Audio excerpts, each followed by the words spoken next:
नमस्कार मित्रांनो, माझं नाव आहे डॉक्टर निलेश पाकले आणि तुम्ही आज बघताय की आज 9 डिसेंबर 2024 रोजी आज मी कोणता ट्रेड घेतलेला आहे. काल मी आज कोणते ट्रेड घेऊ शकतो याची वॉचलिस्ट तुम्हाला शेअर केली होती. त्याच्यामध्ये लेमन ट्री हॉटेल्स याचं नाव होतं, या स्टॉकचं नाव होतं. तर बघूया की आपण आता यामध्ये ट्रेडिंग कसं केलं होतं ते. आता हा जो मी दाखवतोय समोर एक ब्लॅक हाफ सर्कल, त्याच्यामध्ये तुम्हाला दिसतोय हा जो ब्लॅक हाफ सर्कल आहे हा इथला, तर तो सर्कलमध्ये म्हणजे इथपर्यंत एवढ्या लेवलपर्यंत जेवढ्या पण ह्या कॅन्डल दिसत आहेत ह्या कालच्या कॅन्डल आहेत, त्या आजच्या कॅन्डल नाहीत. आजची कॅन्डल इथून सुरुवात झाली आहे. तर आता मी परत परत हे सगळ्या गोष्ट डिलीट करतो आणि तुम्हाला आजच्या कॅन्डल जेव्हा चालू होणार असतात मार्केटच्या तेव्हा काय करायचं आहे तेही तुम्हाला मी दाखवून देतो. की जसं ह्या कालच्या कॅन्डल आहे, तर मी कालच्या कॅन्डलचा सगळ्यात हाय जो आहे तो मार्क करणार हा आहे त्याचा हाय. आता हायला आपण काय करतो, लाल रंग देतो, पण तो पुढच्या वेळेस तो एक सपोर्टचं काम करणार आहे. म्हणून तिथे आपण जरा ग्रीन करूया, त्याला थोडं डार्क ग्रीन करूया आणि जो शेवटचा जो त्याचा लो होता तो आपण इथे करूया, कारण इथे सगळ्या पॉईंटला त्यांनी टच केले म्हणून हा पण एक ग्रीन लाईन पकडूया. म्हणजे समजून घ्या की हा सपोर्ट होता आणि कालच्या दिवसाचा हा रेजिस्टंट होता, पण आजच्या दिवसाला तो सपोर्ट म्हणून काम करतो. किंवा याला मी समजा रेडच करतो कलर, म्हणजे तुम्हाला जास्त कन्फ्युजन नको की कालचा हा रेजिस्टंट लेवल आहे. समजा आज इथे मी ग्रीन कॅन्डलवरती जेव्हा कर्सर ठेवतो तेव्हा दिसतंय की 9 तारखेला 9:15 या जो रेजिस्टंट आहे त्याच्या वरती कॅन्डल, ग्रीन कॅन्डल तयार झालेली आहे.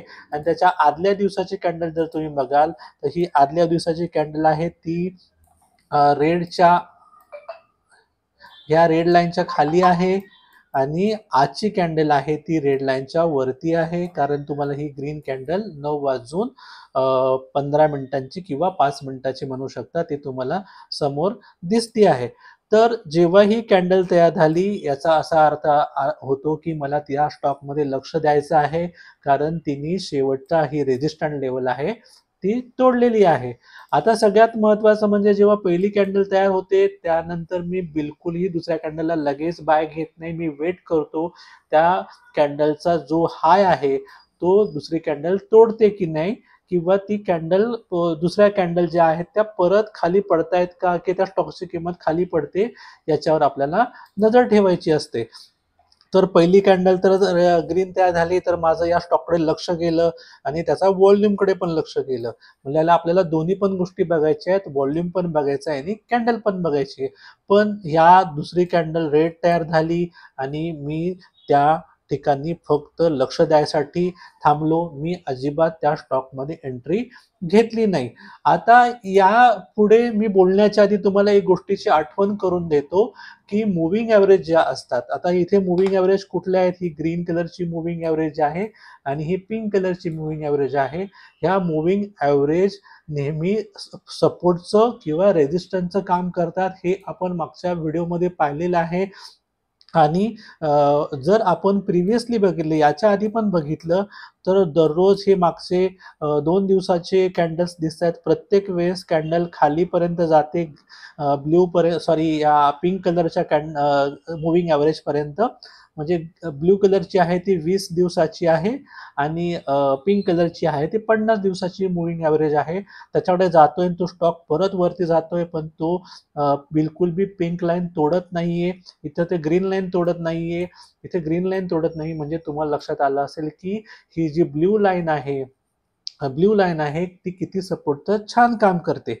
आणि जी मागच्या वेळेसची म्हणजे कालची जी रेड लाईन टाकलेली आहे त्याच्या बाजूलाच ही इथे ब्ल्यू लाईन आलेली आहे. म्हणजे हा पॉइंट आहे तो किती महत्वाचा आहे ते तुम्हाला ह्या लाल लाईनच्या आणि ह्या ब्ल्यू लाईनच्या जवळ आल्याच्या मुळे तुम्हाला समजत असेल की हा पॉइंट किती महत्वाचा आहे. मग स्टॉक खाली पडायला लागला. खाली पडल्यानंतर परत त्याने इथे सपोर्ट घेतला आणि पुढची जी कॅन्डल आहे, म्हणजे ह्या ग्रीन कॅन्डल नंतर जी कॅन्डल आहे ती समजा खाली तयार झाली असती, ही कॅन्डल समजा खाली तयार झाली असती, तर मी बिलकुल या स्टॉकमध्ये ट्रेड नसता केला, कारण त्याने पूर्णपणे ट्रेंड चेंज केला आहे. कारण ही जी रेड लाईन आहे ती त्या स्टॉकने रिस्पेक्ट केलेली नाही किंवा त्या स्टॉकने ती लाईन तोडल्यामुळे त्याच्यामध्ये जे बाय सिग्नल होता तो अजिबात मिळाला नसता जर त्यांनी ही ब्ल्यू लाईन किंवा ही रेड लाईन तोडली असती तर. आता झालं काय, तर या स्टॉकने ब्ल्यू लाईनला चांगला सपोर्ट घेतला आणि त्याने दुसरी परत ग्रीन कॅन्डल तयार केली. तर ही ग्रीन कॅन्डल बघाल तर मारुबोजू आहे आणि इथेच माझा पहिला बाय सिग्नल मिळाला आणि ह्या ठिकाणी मी स्टॉक बाय केला. आता बाईंग करायची जागा तर आपल्याला समजली. आता सेल कधी करायचा, तर आपल्याला बघाल तर जेव्हा पण हा स्टॉक ब्ल्यू लाईनच्या जवळपास येतोय तर तो ब्ल्यू लाईनला बिलकुल पण तोडत नाहीये. तर आपण तो स्टॉक कधी विकायचा, तर तो स्टॉक आपण तर तेव्हा विकायचा जेव्हा तो ब्ल्यू लाईन तोडेल. आता जर तुम्ही इथे मी एक लाईन ड्रॉ करतो, समजा तुम्ही या ठिकाणी हा स्टॉक घेतला, तर याला समजा एंट्री पॉईंट मी ब्लॅक लाईन बनवतो. समजा याची किती किंमत आहे, ₹139 आपण तो स्टॉक घेतला आणि एक तुम्हाला लाईन अजून काढतो जिथे त्या स्टॉकनी ब्ल्यू लाईनला तोडलंय. तर या ठिकाणी ब्ल्यू लाईनला तोडलेलं आहे, तर त्याची किंमत आहे ₹142. म्हणजे जवळपास तुम्हाला प्रत्येक स्टॉक मागे ₹3 फायदा झाला आणि ₹142 मागे तुम्हाला एका स्टॉक मागे ₹3 फायदा होतोय. मग जेवढे तुम्ही नंबर ऑफ स्टॉक घेणार तेवढा तुम्हाला फायदा होणार. पण तुम्हाला मी नेहमीच सांगतोय की प्रत्येक वेळेस तुम्ही एक सिंगल स्टॉक घेऊन तुम्ही प्रॅक्टिस करा, म्हणजे तुम्हाला लॉस होणार नाही किंवा तुम्हाला एक प्रॅक्टिस पण होऊन जाईल की लाईव्ह मार्केटमध्ये तुम्ही कसे ट्रेड करता. त्यामुळे तुम्हाला एंट्री मी इथे का घेतली, कारण त्याने ब्ल्यू लाईनला आणि ह्या कालच्या रेजिस्टंटला रिस्पेक्ट केलं. दुसऱ्या मी कॅन्डलची वाट बघितली. ह्या कॅन्डल नंतर दुसरी कॅन्डल समजा रेड लाईन किंवा रेजिस्टन्सच्या खाली जर तयार झाली असती तर मी इथे ट्रेड नसता घेतला, कारण त्याने ब्ल्यू लाईनला पण तोडलं होतं आणि रेड लाईनला पण तोडलं होतं. पण या स्टॉकने इथे बिलकुल पण रिस्पेक्ट दिला, ब्ल्यू लाईनला सुद्धा दिला आणि ह्या रेजिस्टंट लेवलला पण दिला आणि दुसरी कॅन्डल मोठी मारुबोजो तयार झाली आणि माझी इथेच एंट्री बनते आणि त्यानंतर स्टॉकने चांगला अपमूव दिला आणि याचा मेसेज मी यूट्यूबच्या कालच्या व्हिडिओच्या कमेंट सेक्शनमध्ये सुद्धा दिला होता. तर तुम्हाला कळालं की एंट्री कुठे करायची आहे आणि एक्झिट कुठे करायची आहे. तर प्रत्येक गोष्ट ही नेहमी आपण प्लॅन करून करायला पाहिजे, मग आपल्याला लॉस होणार नाही. आता मला वाटते हा तिसरा का चौथा व्हिडिओ तुम्हाला पाठवतोय आणि प्रत्येक वेळेस मी ट्रेडिंग कुठे कुठे झाली त्याचे पण तुम्हाला दुसऱ्या दिवशी त्याचे व्हिडिओ रेकॉर्ड करून पाठवतोय. आपले 3 ते 4 व्हिडिओ बनले आणि कुठेही आपल्याला लॉस झाला नाही.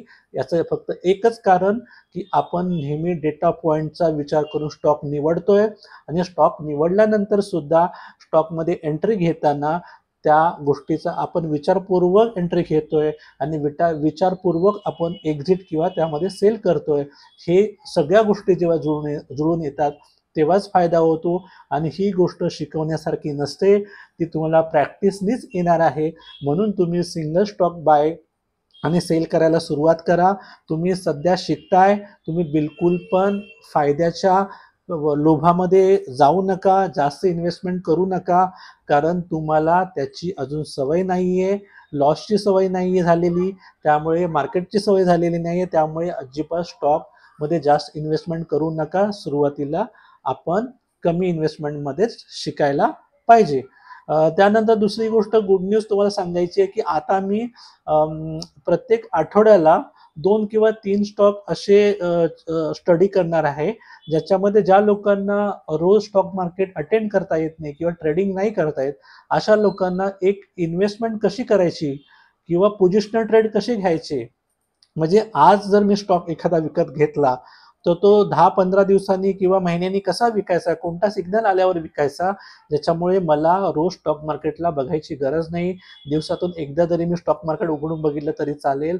असं याला म्हणतात पोझिशनल ट्रेडिंग किंवा स्विंग ट्रेडिंग. तर ह्या स्विंग ट्रेडिंग किंवा पोझिशनल ट्रेड किंवा डिलिव्हरी ट्रेड कसे करायचे आणि त्यासाठी कुठले कुठले नियम पाळायचे हे पण मी तुम्हाला पुढच्या व्हिडिओमध्ये सांगणार आहे. त्यामुळे हा व्हिडिओ नक्की लाईक करा, सबस्क्राईब करा आणि फॅमिली आणि फ्रेंडच्या ग्रुपमध्ये आठवणीने पाठवा.